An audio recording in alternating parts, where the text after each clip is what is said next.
Hello, everyone. I hope you are absolutely fantastic.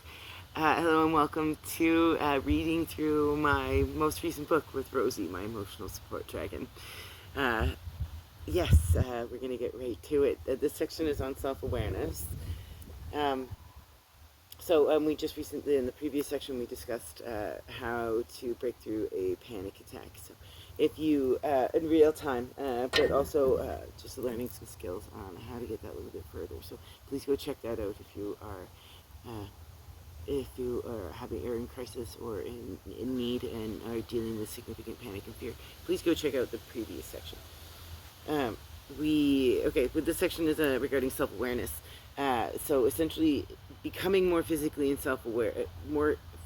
and emotionally self-aware will fast-track your healing process, as well as help you with the panic attacks briefly discussed. But I've witnessed the sequence, of course, on myself. When I first hit rock bottom, I was very overweight and in a lot of pain. I wasn't taking care of myself, and I was actively choosing to medicate and ignore the signs my body was sending me. Mind you, at the time I was constantly shifting between exhaustion and mania, so I was ignorant to most things across the board. It wasn't sexy at all.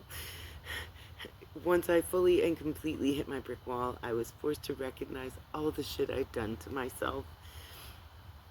Just to maintain an obviously unsustainable lifestyle. I had been beating myself just as hard as life had, and I honestly believed that I was useless, and I should just answer the call of the void. It was bad. It was real bad. Turns out I had a lot to live for, and I just needed to remove myself from the situation to be able to really see it. I'd also been ignoring the everyday needs just to be able to keep my meatsuit functioning, like sleep and water, food. It was mostly like cigarettes and stimulants. So, yay. But I also, so no wonder I couldn't think straight, right? So once I removed myself, did I realize how deeply I'd been medicating as well as disassociating. I had been taking pain meds regularly for most of my lifetime for like so much pain. So I wasn't like really surprised, when I started taking whatever means necessary to be able to save my restaurant when COVID hit and I had to lay off all my staff. But so I was just taking all the pain meds, but at the same time,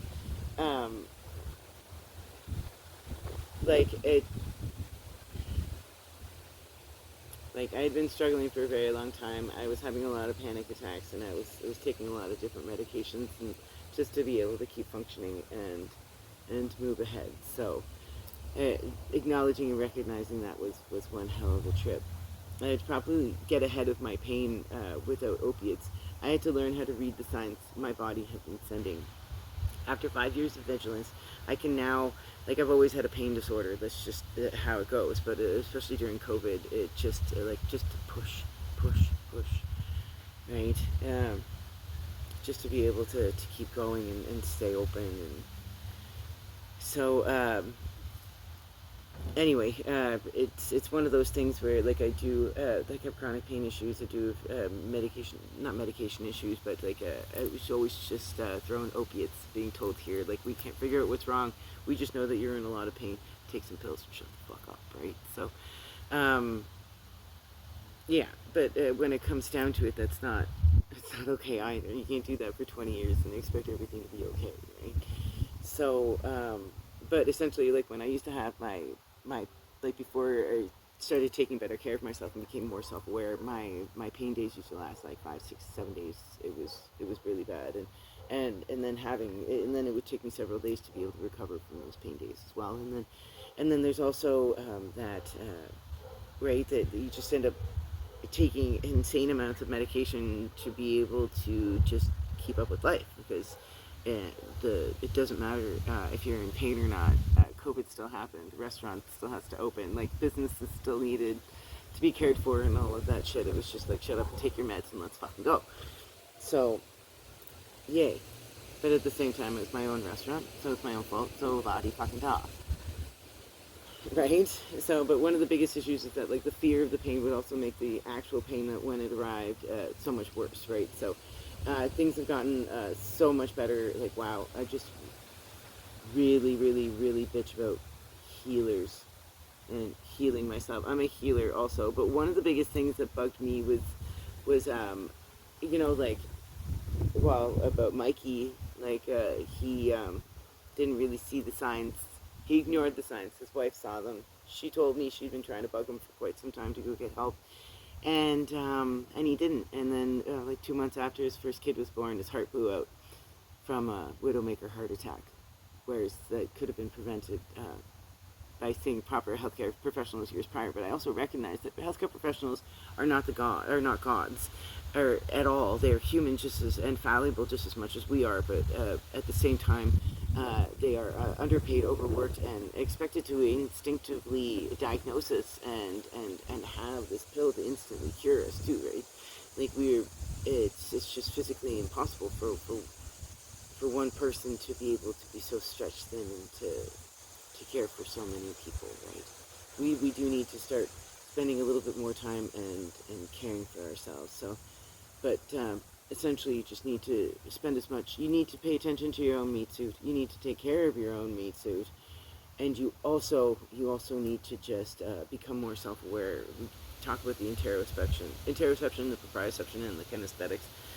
But because essentially nobody can save you but yourself. I paraphrase significantly in this portion because I realize that here I'm bitching a lot about my healing process. So,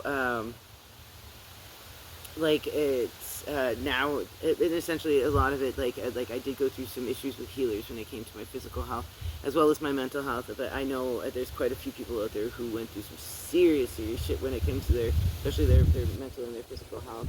At least the majority of my life, I have been able to be a functional addict, to be able to keep going, where some people, like, their pain is so overwhelming, or their mental anguish is so overwhelming that they aren't able to keep up with their basic daily life activities, right? So, to no matter what, to everybody, and to all things, I send love and luck and health and healing, so that everybody be safe.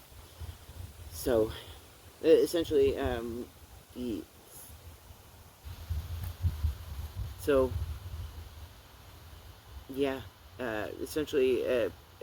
the next section we discuss having to wear a performative mask in regards to many undiagnosed mental health disorders and neurospiciness on my end, but also recognizing that this whole section is still entirely about healing from, we're discussing suicide prevention as well as addiction recovery.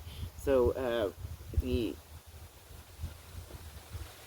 next section is called Are You Positive? Which is chapter 3 of part 1. Part 1 is Wake the Fuck Up. Of volume 3 of Preflight Safety Instructions, which is my new book, which is Miss Julesish's Guide to the Call of the Void, when you no longer want to be on this planet anymore. I look forward to seeing you in the next section. I hope you were absolutely fantastic. Sending love.